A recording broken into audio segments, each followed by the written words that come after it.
যে কাহিনীটি আজ আমি আপনাদের সঙ্গে শেয়ার করতে চাই, এই কাহিনীটি আপনাদের খুবই চেনা জানা, পরিচিত।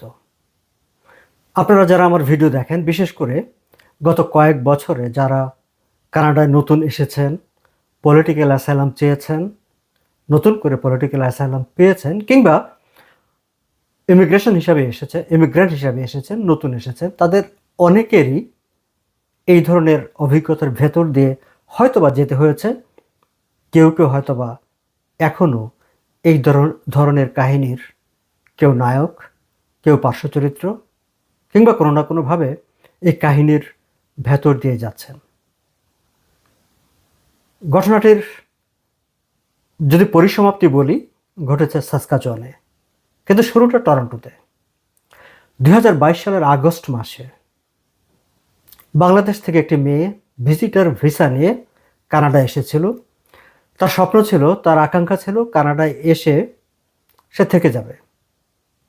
ভিজিটর ভিসার শর্ত যদিও তিনি আসবেন, কানাডায় বেড়াবেন, থাকবেন, তারপর চলে যাবেন, কিন্তু তার পরিকল্পনার ভেতরে ছিল যে তিনি কানাডায় এসে থেকে যাবেন। এবং তিনি এও জেনেছিলেন কোনোভাবে কানাডায় একটি কাজের ব্যবস্থা করা গেলে ফরেন ওয়ার্কার হিসাবে তিনি হয়তোবা কানাডায় থেকে যেতে পারবেন।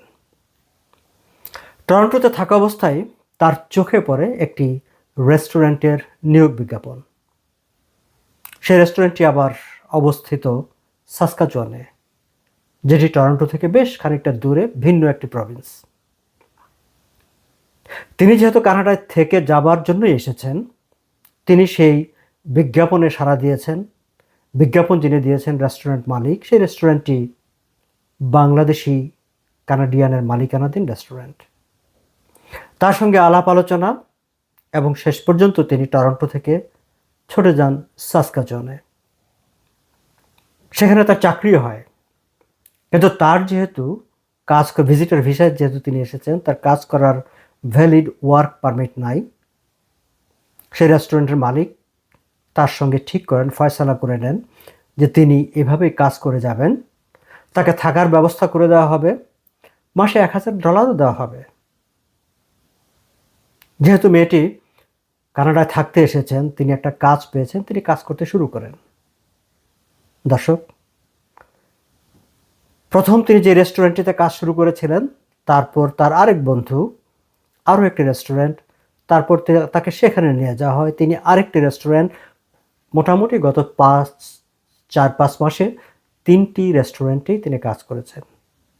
কিন্তু যেটি হয়েছে, যেটি আমরা হরহামেশা শুনে থাকি, যেটি আপনাদের অনেকেই হরহামেশা বলে থাকেন, কিংবা আপনাদের অনেকেই যে অভিজ্ঞতার ভিতর দিয়ে যান, সেটি হচ্ছে তাকে কাজ করতে হয়েছে টানা প্রায় 12 ঘন্টার শিফট, সপ্তাহে 6 দিন, আধা ঘন্টা 1 ঘন্টার মতো খানিকটা ব্রেক পাওয়া গেল তো গেল না, হাড় ভাঙা খাটুনি।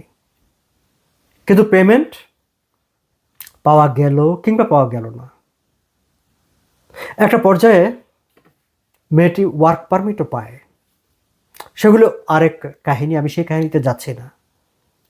কিন্তু সেই ওয়ার্ক পারমিটটা ছিল ক্লোজড ওয়ার্ক পারমিট, মানে নির্দিষ্ট কোনো এমপ্লয়ারের অধীনে তাকে কাজ করতে হবে এবং সেই এমপ্লয়ারের নামে সেই ওয়ার্ক পারমিট ইস্যু হবে। এবার তিনি আরও বাধা পড়ে যান।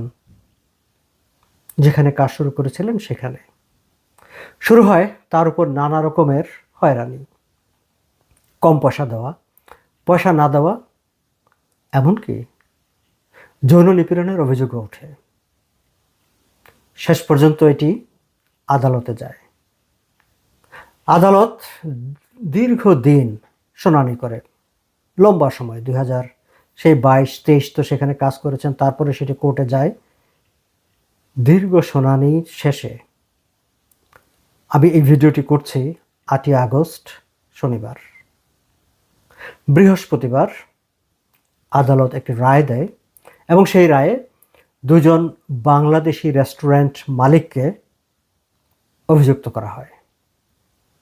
তাদের জেলে পাঠানো হয়েছে। সামনে আবার আদালতের নির্দিষ্ট তার দিনক্ষণ ঠিক করা আছে। সেই দিনে তাদের শাস্তি কী হবে সেটি আদালত জানাবেন। কিন্তু আদালত তাদেরকে দোষী সাব্যস্ত করেছেন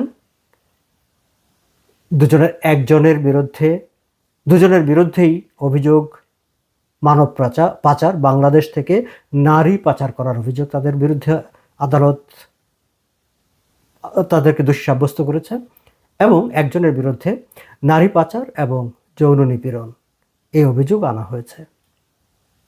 দর্শক, এই দুজনের নাম হচ্ছে মোহাম্মদ মাসুম আর একজন সোহেল হায়দার। আদালতে পাবলিকেশন ব্যান থাকায় ভিকটিম নারীটির নাম কানাডিয়ান কোনো মিডিয়া প্রকাশ করেনি। এই হচ্ছে সংক্ষেপে ঘটনা। আপনাদের অনেকের কাছে মনে হতে পারে এ আর নতুন কি, এ তো স্বাভাবিক ঘটনাই।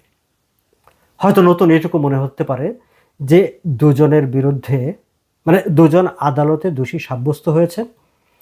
আগামী সপ্তাহের কোনো একটি দিনে আদালত তাদের কি শাস্তি হবে সেটি জানিয়ে দেবেন।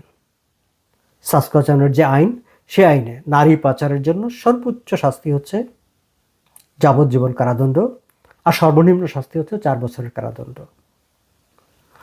মোহাম্মদ মাসুম এবং সোহেল হায়দার এই দুইজনের ক্ষেত্রে আদালত কোন শাস্তিটি দেবেন সেটি জানার জন্য আমাদেরকে আরও কিছুদিন অপেক্ষা করতে হবে, আদালতের শাস্তির রায় ঘোষিত হওয়া পর্যন্ত। কিন্তু এই জায়গাটায় সাসকাচুয়ানের যে ক্রাউন প্রসিকিউটর, রাষ্ট্রপক্ষের যে আইনজীবী, তিনি যে কথাগুলো বলেছেন সেটি হচ্ছে প্রণিধানযোগ্য।